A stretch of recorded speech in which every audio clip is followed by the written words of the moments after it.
तो हमारा जो पहला क्वेश्चन है वो है, घरेलू ईंधन के रूप में किसका उपयोग किया जाता है। तो क्वेश्चन को फ्रेंड आप लोग को इजी नहीं समझना है। मैं जो भी क्वेश्चन बताऊंगा वो पीआरटी के जो कैंडिडेट हैं उसके लिए हेल्पफुल रहेगा।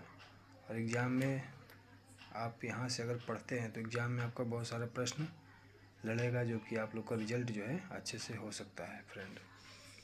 तो मैं अपना अनुभव बता रहा हूँ, तो आप लोग जो भी क्वेश्चन में भी सेट कर रहा हूँ वो काफ़ी एग्ज़ाम के दृष्टिकोण से सेट कर रहा हूँ फ्रेंड। तो आपको नोट्स बनाते हुए चलना है। तो जो हमारा पहला प्रश्न है वो है, घरेलू ईंधन के रूप में किसका उपयोग किया जाता है। आप लोग भी जानते होंगे, ये काफ़ी इजी प्रश्न है। ये है एलपीजी, लिक्विफाइड पेट्रोलियम गैस। जो हमारे घर में जो सिलेंडर आता है उसमें कौन सा गैस होता है, तो लिक्विफाइड पेट्रोलियम गैस, यानी गैस को लिक्विफाइड कर दिया जाता है अधिक प्रेशर पर, यानी कि घरेलू ईंधन के रूप में का प्रयोग होता है फ्रेंड। तो घरेलू ईंधन के रूप में एलपीजी गैस का प्रयोग होता है। तो यहाँ मैं थोड़ा सा चित्र बना देता हूँ। देखिए ये सिलेंडर है, आप सबों के घर में भी ये प्रयोग होता होगा। तो ये इसमें जो भरा रहता है वो यही गैस रहता है एलपीजी, यानी लिक्विफाइड पेट्रोलियम गैस। कभी कभी फुल फॉर्म भी पूछ दिया जाता है। तो चलिए फ्रेंड्स, हम लोग बढ़ते हैं अगले प्रश्न। ये तो प्रश्न नंबर 1। तो हम लोग इसमें 50 प्रश्न लगभग करने वाले हैं फ्रेंड्स। तो चलिए अगला प्रश्न में बढ़ते हैं। तो अगला प्रश्न बढ़ने से पहले मैं इसे थोड़ा सा मिटा देता हूँ। चलिए हमारा जो नेक्स्ट क्वेश्चन है वो है 2 नंबर, काला सोना किसे कहते हैं। काला सोना किसे कहते हैं। काला सोना किसे कहते हैं फ्रेंड्स। तो काला सोना हम लोग पेट्रोलियम को कहते हैं, क्योंकि पेट्रोलियम भी सोने के बराबर ही मानिए इसका वैल्यू है। तो इसे हम लोग काला सोना कहते हैं, क्योंकि काला काला होता है। पेट्रोलियम अधिकतर काले भाग में दिखाई देते हैं। तो काला सोना किसे कहते हैं, पेट्रोलियम को। ये हमारा प्रश्न नंबर 2 हो गया। चलिए फ्रेंड्स बढ़ते हैं नेक्स्ट क्वेश्चन की तरफ। तो हमारा जो नेक्स्ट क्वेश्चन है फ्रेंड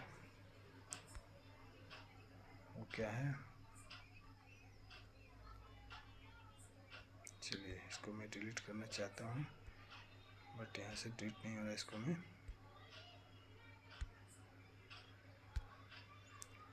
पूरा डिलीट हो गया फ्रेंड, फिर से मैं ले लेता हूँ। चलिए कोई बात नहीं। तीसरा नंबर जो हमारा प्रश्न है वो है, विकिरण किसे कहते हैं। तो आप सब जानते होंगे, संवहन, संचालन, जो हमारा तापमान है, जो ऊष्मा है, ऊष्मा के स्थानांतरण की एक प्रक्रिया होती है विकिरण। तो ऊष्मा के किस प्रकार के स्थानांतरण को हम लोग विकिरण कहेंगे। हम लोग बात कर रहे हैं किसका, विकिरण का। तो विकिरण यानी कि सूर्य से हमें जो ऊर्जा मिलती है, जो तापमान मिलता है, ऊष्मा मिलती है, वो विकिरण के माध्यम से मिलती है। और पानी में अगर बात करें तो संवहन होता है। जैसे यहाँ पर देखेंगे, आप पानी चढ़ाते हैं, है ना, गैस पर, तो पानी जो है धीरे धीरे इसमें ऊष्मा ट्रांसफ़र होती है और ये प्रक्रिया कहलाती है संवहन। लेकिन सूर्य से जो हमें ऊर्जा मिल रही है उसके बीच में कोई माध्यम नहीं है। अंतरिक्ष में अगर आप देखें तो वहाँ पर कोई माध्यम नहीं है, फिर भी मुझे यहाँ पर तापमान उसका महसूस हो रहा है। तो ऐसा प्रक्रिया है, यानी ऊष्मा का ऐसा स्थानांतरण जो किसी संपर्क से जुड़ा हुआ ना हो। जैसे कि सूर्य और पृथ्वी के बीच में अंतरिक्ष है फ्रेंड, वायुमंडल कुछ दूरी पर है, परंतु सूर्य को पहले अंतरिक्ष में सूर्य के प्रकाश को ट्रेवल करना होता है, फिर वो पृथ्वी पर पहुंचती है। सूर्य को मैं थोड़ा पीला कर देता हूँ फ्रेंड, ये सूर्य है, और पृथ्वी के लिए मैं थोड़ा सा नीला ले लेता हूँ। तो ये जो सूर्य का जो प्रकाश है फ्रेंड, यहाँ पर पृथ्वी पर पहुँच रहा है, तो इसके बीच में स्पेस है और यहाँ पर आपका वायुमंडल है। तो ऐसी प्रक्रिया, यानी ऊष्मा के स्थानांतरण की ऐसी प्रक्रिया जिसमें कोई संपर्क ना हो, उसे हम लोग विकिरण कहते हैं। ऊष्मा के स्रोत और गर्म वस्तु के बीच बिना किसी संपर्क के ऊष्मा का स्थानांतरण होता है, तो इसे हम लोग क्या कहते हैं फ्रेंड, विकिरण कहते हैं। चलिए, ये हमारा था तीसरा प्रश्न। हम लोग चौथे प्रश्न की तरफ बढ़ते हैं फ्रेंड। हमारा जो चौथा प्रश्न है वो है फास्फोरस को कहाँ रखा जाता है। देखिए, फास्फोरस जो होता है वो काफ़ी रिएक्टिव होता है, तो रिएक्शन तुरंत कर लेता है, हवा के संपर्क में आते ही ये जल उठता है। तो फास्फोरस को कहाँ रखा जाता है, तो फास्फोरस को फ्रेंड रखते हैं हम लोग जल में, यानी जल में डुबोकर हम लोग फास्फोरस को रखते हैं। जिस प्रकार से सोडियम के बारे में भी आप जान लीजिए, सोडियम को कहाँ रखा जाता है, वो भी काफ़ी रिएक्टिव होता है, तो सोडियम को हम लोग केरोसिन तेल में रखते हैं डुबोकर। चलिए फ्रेंड, आगे बढ़ते हैं हम लोग 5वें नंबर प्रश्न की ओर। हमारा जो 5वां प्रश्न है वो है धातुओं के ऑक्साइड की प्रकृति। धातुओं की जो ऑक्साइड होती है, यानी कि धातु जब ऑक्सीजन से संपर्क करता है तो ऑक्साइड बनाता है, धातुओं का ऑक्साइड। तो धातुओं के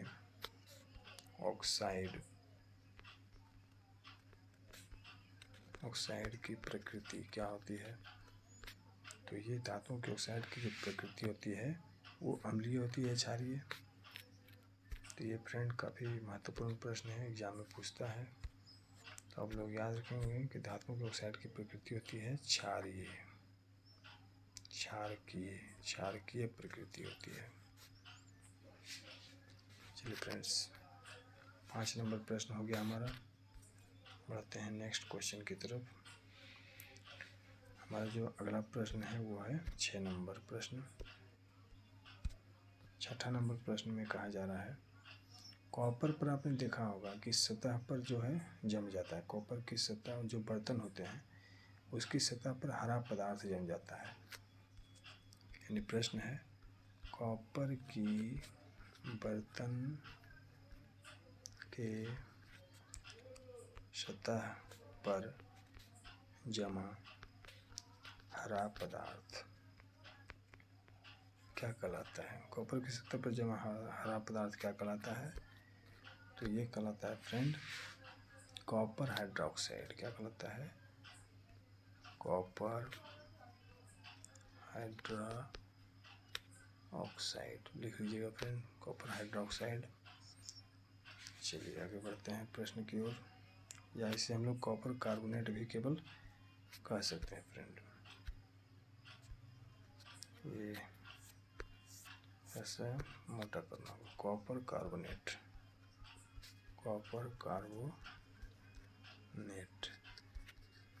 चलिए, दो नाम से इसको हम लोग जानते हैं, कॉपर हाइड्रोक्साइड या कॉपर कार्बोनेट।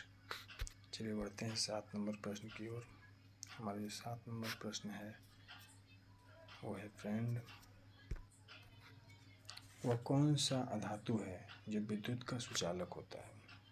कौन सा अधातु है, अधातु जो विद्युत का सुचालक है। देखिए, जनरली हम लोग जो अधातु के बारे में पढ़ते हैं वो विद्युत और ऊष्मा का कुचालक होता है, परंतु यहाँ पूछ रहा है अधातु जो विद्युत का सुचालक है, यानी इसमें करंट पास हो सकती है, वो कौन है फ्रेंड। तो हम लोग बचपन से पढ़ते आ रहे हैं, वो है ग्रेफाइट, जो कि पेंसिल में आप देख सकते हैं जो काला होता है वो होता है ग्रेफाइट। तो ये एक अधातु है, परंतु इसमें करंट जो है फॉलो हो सकता है, करंट फ्लो होने के कारण इसे विद्युत का सुचालक हम लोग कहते हैं। चलिए फ्रेंड, ये था 8 नंबर प्रश्न। तो 8वां नंबर प्रश्न के बाद हम लोग बढ़ते हैं आगे 9वें नंबर प्रश्न की तरफ। तो हमारा जो 9वां नंबर प्रश्न है फ्रेंड, 9वां नंबर प्रश्न है कि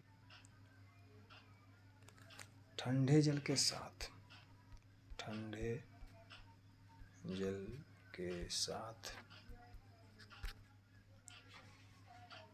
कौन तेजी से अभिक्रिया कर लेता है। कौन तेजी से अभिक्रिया करता है। ठंडे जल के साथ कौन तेजी से अभिक्रिया करता है? तो ठंडे जल के साथ जो तेजी से अभिक्रिया करता है वो है सोडियम। सोडियम पर जैसे ही जल पड़ता है वो आग उसमें जैसे ही जल उसमें पड़ता है वो उसमें आग जो है जल उठती है।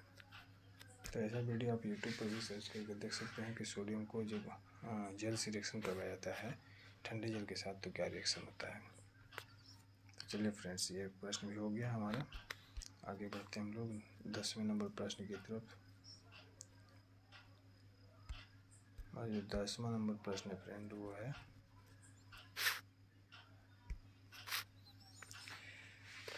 एक उच्च आघातवर्ती धातु जिसका उपयोग पदार्थ को पैक करने के लिए किया जाता है। देखिए, पदार्थ को पैक करने के लिए 10वां नंबर प्रश्न है, पदार्थ को पैक करने के लिए उच्च आघातवर्ती धातु कौन सा है? यानी कि जिसको पीटने पर वो फैल जाए वैसी धातु। उच्च आघातवर्ती धातु कौन सी है जिसको पीट कर अन्य धातुओं के अपेक्षा ज़्यादा फैलाया जा सकता है? तो वो है फ्रेंड एल्युमिनियम को है। इसका आंसर होगा एल्यूमिनियम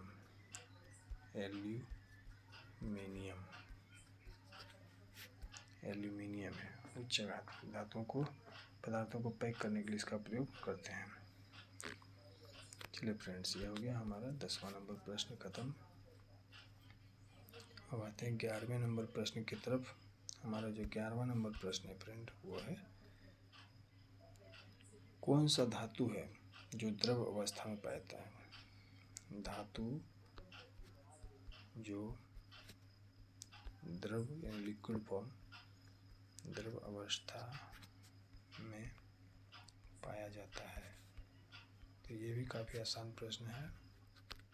तो ये इसका आंसर होगा फ्रेंड पारा यानी कि मरकरी।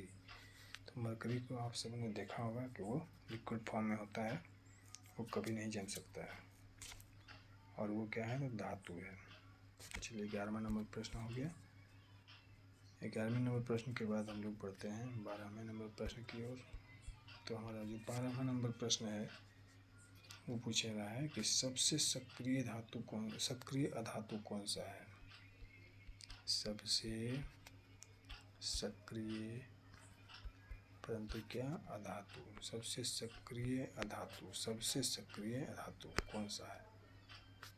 तो देखिए फ्रेंड्स, सबसे सक्रिय धातु अगर बात करें हम लोग तो वो है फास्फोरस। सबसे सक्रिय धातु है।